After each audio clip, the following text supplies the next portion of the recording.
But I was not in the right mind state, and I didn't want to be there. And after 3 semesters, I dropped out of school, or dropped out of NSU, and I moved back home, and I started a semester at TJC. And that was just a terrible semester because, again, I was not in the right mind state. I was searching for something. And I ended up dropping out of school altogether, and even talked my wife now, but my girlfriend at the time, for her to drop out of school and move to Dallas and work. So you can see how happy her mother was with me. Now, but as I said, I did marry her now, so you got to cut me some slack, right? We moved to Dallas, and we were down there for about 7 months, and I call it a semester of life, because I got to see real clearly what it means to not have an education, what it means not to really maximize opportunities that was always right before me. I was working with a relative of mine, making $10 an hour, and that's not the life that I said that I wanted for myself. I'm not saying anything's wrong with manual labor. I didn't want to do that. And I didn't think I had to do that. And it's just like I shared that with Mike, because that's the message we want to get across to everyone that's inside of this program. You don't have to go that route. There's other things you can do.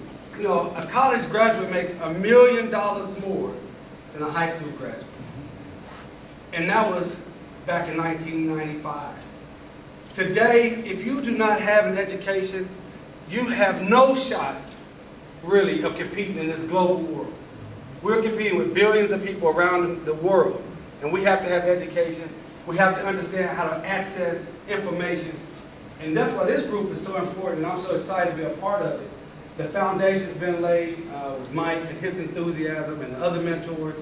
So for me to be able to come in, plug in, and utilize my skill set to maybe just help it along some is just an opportunity that I could not pass up.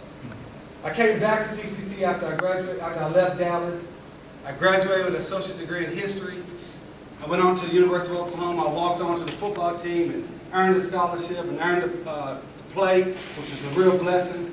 Finished an undergrad in African American Studies. I did study abroad in West Africa, in Gambia and Senegal. I came back and I worked at the University of Oklahoma in Student Affairs and did a master's in Student Affairs. Then I went to law school. I was very, very fortunate to do a semester at the State Department in Washington, D.C., do a summer in Oxford in England, spent time in South Africa.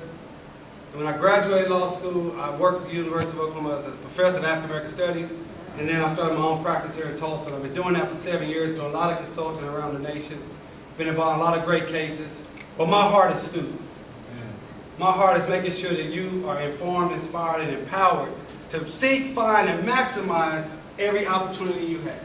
And so for Tulsa Community College to put resources and individuals specifically for African American men says something about this institution. I think we should give it up for Tulsa Community College.